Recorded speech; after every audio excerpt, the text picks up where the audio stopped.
নমস্কার, high news আপনাদের সকলকে স্বাগত। সঙ্গে রয়েছে আমি শ্রীপর্ণা। আপনারা দেখছেন নিউজ টুডে। পদের পরেও দিল্লির ঘরও হারাতে হবে মহুয়া মৈত্রকে। দিল্লি হাইকোর্ট আবেদন শুনেই জানিয়ে দিল নির্দেশ। লোকসভা থেকে বহিষ্কারের পরেই তৃণমূলের প্রাক্তন সাংসদ মহুয়া মৈত্রকে দিল্লির সরকারি বাংলো ছেড়ে দিতে বলা হয়, কিন্তু তাতে রাজি হননি মহুয়া।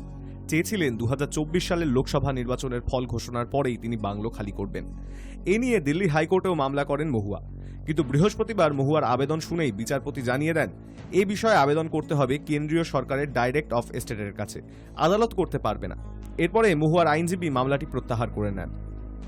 প্রসঙ্গত ঘুষের বিনিময় প্রশ্নকাণ্ডে মহুয়াকে লোকসভা থেকে বহিষ্কার করা হয় গত 8ই ডিসেম্বর। তারপরেই সাংসদের বাংলো 1 মাসের মধ্যে খালি করার জন্য মহুয়াকে নির্দেশ পাঠাতে বলে সরকারের আবাসন কমিটি।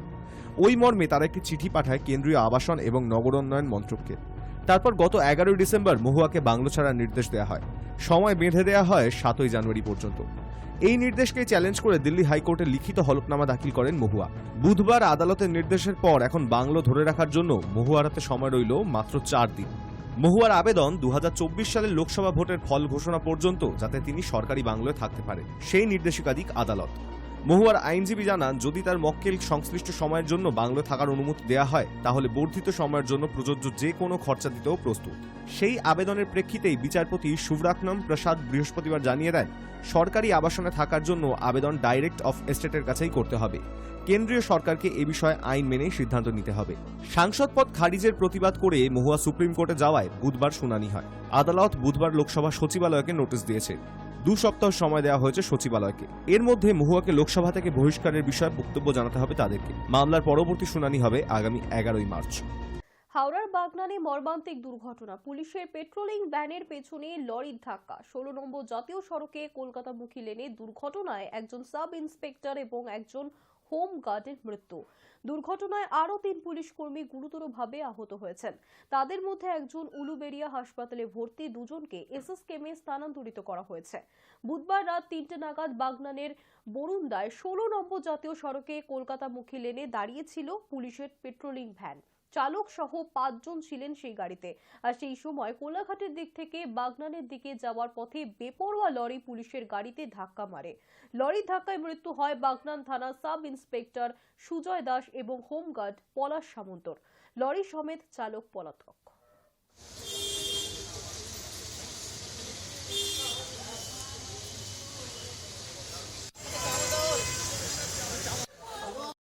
ভুয়ো চিকিৎসক গ্রেফতার নোয়াপাড়া থানার পুলিশের হাতে। চাকদার বাসিন্দা এক মহিলা দীর্ঘদিন ধরে কিডনির সমস্যায় ভুগছিলেন। বিমল মণ্ডল নামের পাড়ারই এক যুবক ওই মহিলাকে এই সমস্যার জন্য গরুলিয়া লেলিননগরের অভিজিৎ রায় ওরফে বিশু নামের এক ডাক্তারের সঙ্গে পরিচয় করিয়ে দেন মহিলার। কিন্তু কয়েকদিন চিকিৎসার পরেই ওই মহিলা বুঝতে পারেন তার ভুল চিকিৎসা চলছে। ডাক্তার অভিজিৎ রায় ভুয়ো চিকিৎসকের বিরুদ্ধে নোয়াপাড়া থানায় অভিযোগের প্রেক্ষিতে গ্রেফতার করা হয় ভুয়ো চিকিৎসক অভিজিৎ রায় এবং তার দালাল বিমল মণ্ডলকে।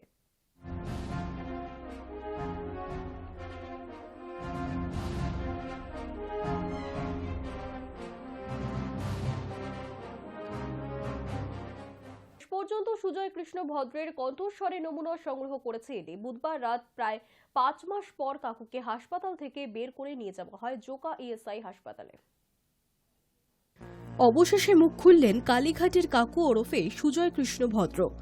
ইডি সুজয় কৃষ্ণ ভদ্রের কণ্ঠস্বরের নমুনা সংগ্রহ করল। বুধবার রাতে প্রায় 5 মাস পর কাকুকে হাসপাতাল থেকে বের করে নিয়ে যাওয়া হয় জোকা ইএসআই হাসপাতালে। ইডি আধিকারিকদের কাছে থাকা ভয়েস স্যাম্পেলে 3টি বাক্য বলানো হয় সুজয় কৃষ্ণকে। জানা যাচ্ছে, শুধু সাউন্ড প্রুফ নয়, ইকো প্রুফ রুম তৈরি করে রাখা হয়েছিল জোকা ইএসআইতে।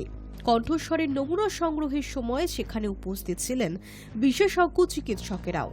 বুধবার রাতে হঠাৎই এসএসকেএম হাসপাতালের হৃদরোগ বিভাগের সামনে এসে পৌঁছয় ইএসআই হাসপাতালের অ্যাম্বুলেন্স। হাসপাতালের সামনে মোতায়েন করা হয় কেন্দ্রীয় বাহিনী। ইডির আধিকারিকেরাও এসএসকেএমে পৌঁছন এবং হাসপাতাল কর্তৃপক্ষের সঙ্গে কথা বলেন। তখনই আন্দাজ করা গিয়েছিল কাকুকে এসএসকেএম থেকে বার করে নিয়ে যাওয়া হতে পারে। রাতে দেখা যায় এসএসকেএমের হৃদরোগের বিভাগের কেবিন থেকে বার করা হচ্ছে সুজয় কৃষ্ণকে। খয়েরি রঙের চাদর মুড়ি দিয়েছিলেন কাকু, মুখে ছিল মাস্ক। হুইল চেয়ারে করে তাকে বার করে তোলা হয় অ্যাম্বুলেন্সে। বেরোনোর সময় কাকু কোনো কথা বলেননি। ইএসআই হাসপাতালেও অ্যাম্বুলেন্স থেকে বার করে হুইল চেয়ারে তোলা হয় কাকুকে। কণ্ঠস্বরের নমুনা সংগ্রহের পর রাত 3:20 নাগাদ সুজয় কৃষ্ণকে ফের ইএসআই হাসপাতাল থেকে এসএসকেএমে ফিরিয়ে আনা হয়। গত 30 মে 11 ঘণ্টা জিজ্ঞাসাবাদের পর সুজয় কৃষ্ণকে গ্রেফতার করেছিল ইডি।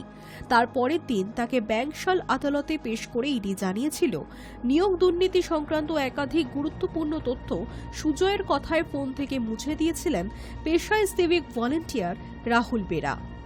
ইডি সূত্রে জানা যায়, এই বিষয়ে সুজয়কে জিজ্ঞাসাবাদ করা হলে তিনি যাবতীয় অভিযোগ অস্বীকার করেন, কিন্তু তাদের কাছে এই সংক্রান্ত গুরুত্বপূর্ণ কল রেকর্ডিং আছে বলে ইডি সূত্রে দাবি করা হয়। হাসপাতাল সূত্রে খবর, ওই কল রেকর্ডিংয়ে থাকা কথোপকথনের মধ্যে নির্দিষ্ট কিছু শব্দ কাকুকে দিয়ে বারংবার বলানো হয়েছে।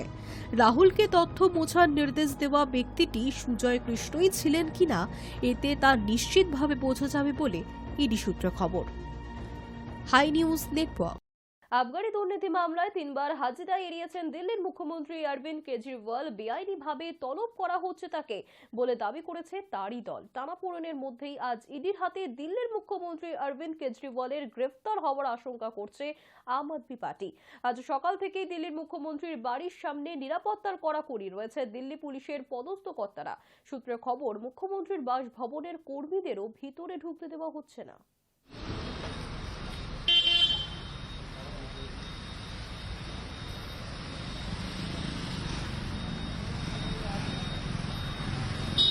বাইশে জানুয়ারি রাম মন্দির উদ্বোধন রয়েছে। আটোসাটো নিরাপত্তায় চলছে শেষ মুহূর্তের প্রস্তুতি। আর এর মধ্যেই বোমা মেরে রাম মন্দির উড়িয়ে দেওয়ার হুমকি ফোনে। উদ্বেগে রয়েছে প্রশাসন। একই সঙ্গে উত্তরপ্রদেশের মুখ্যমন্ত্রী যোগী আদিত্যনাথের প্রাণনাশের হুমকি দেওয়া হয়েছে। তদন্তে নেমে 2 অভিযুক্তকে গ্রেফতার করেছে যোগী রাজ্যের পুলিশ। পুলিশ সূত্রে জানা গিয়েছে, এক্স হ্যান্ডেলের পোস্টে বোমা মেরে রাম মন্দির উড়িয়ে দেওয়ার হুমকি দেওয়া হয়েছিল গত নভেম্বর মাসেই।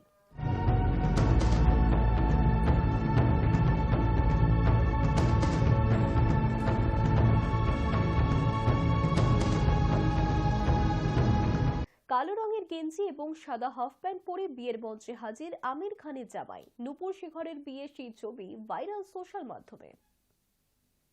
খান পরিবারে এখন বিয়ের সানাই। বছর শুরু হলো বিয়ের আবহে।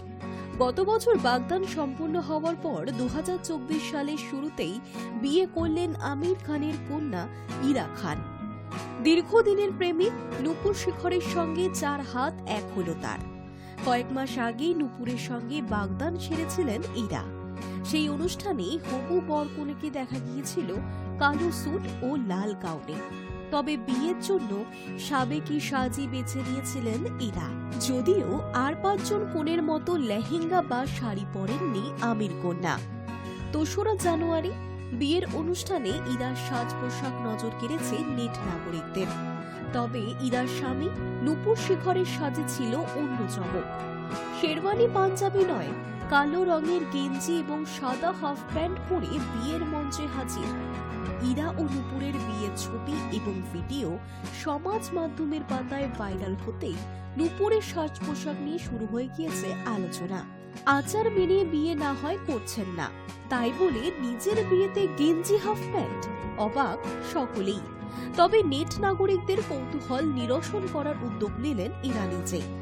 সমাজ মাধ্যমে ছড়িয়ে পড়া একটি ভিডিওয় ইরাকে বলতে শোনা গেল, সই সাবুত করার পরে এবার নূপুর স্নান করতে যাবে।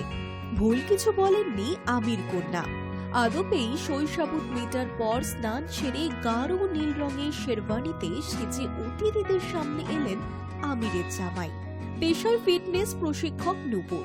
শরীরচর্চার মধ্যেই থাকতে ভালোবাসেন তিনি। সমাজ মাধ্যমের পাতায় তার শরীরচর্চা করার ভিডিও কম নেই। নিজের বিয়ের দিনেও সেই অভ্যাস থেকে সরলেন না নূপুর। ঘোড়ায় বা গাড়িতে চড়ে বরযাত্রীদের সঙ্গে নয়, 8 কিলোমিটার দৌড়ে বিয়ের মঞ্চে পৌঁছন তিনি। তারপরে আইনি মতে আমির কন্যার সঙ্গে বিয়ে সারেন। হাই নিউজ নিউজ টুডে এখনকার মতো এই পর্যন্তই। দেখতে থাকুন হাই নিউজ নির্ভীক নিরপেক্ষ।